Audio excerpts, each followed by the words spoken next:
You're staring at 3 subscription prices, about to click one. It feels completely like your own free choice. It isn't. One of those prices exists only to move you. Almost nobody on Earth actually picks that third price. So why does a company bother printing it at all? It's not a mistake.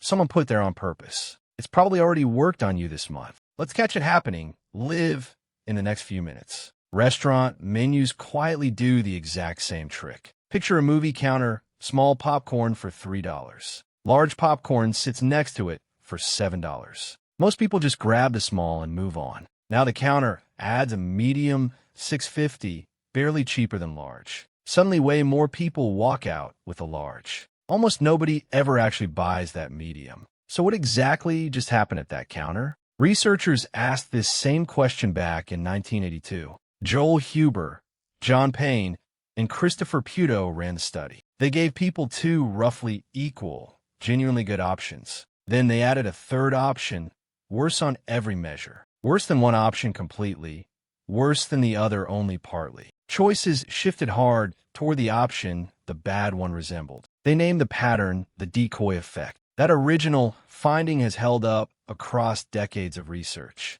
Years later, one demo made the idea famous. Behavioral economist Dan Ariely spotted a real magazine subscription page. Web only for $59, print only for $125. Print plus web sat right there, also $125. He showed all 3 to roughly 100 of his MIT students. About 84% chose the pricier print plus web bundle. Worth flagging, this was a class exercise, not a controlled lab trial. Then Ariely quietly deleted the print-only option. Only web-only and print plus web remained on the page. Suddenly, most students picked the cheaper web-only plan instead. Now it's your turn.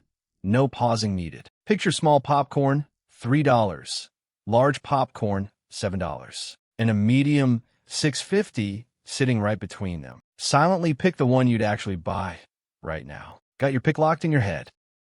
Most viewers just picked the large, not the medium. That medium was never meant to be bought. It only had to sit there and make large look smart. That's the entire trick hiding in plain sight. The decoy is built to lose every single time. But losing is exactly what makes it useful. It makes one real option look like the obvious smart pick. That Economist print-only option got 0 votes and still ran the show. You almost never judge a price alone, only next to another. Software plans, popcorn counters, phone carriers, they all know this. Next menu you see, hunt for the oddly bad option. But here's the part most retellings leave out. This trick doesn't always work, not even close to always. Where the decoy sits on the page changes everything. Whether it's a photo or plain text changes the outcome too. Some newer studies find barely any effect at all. So it's a lever, not a guaranteed switch someone can flip. Still worth noticing,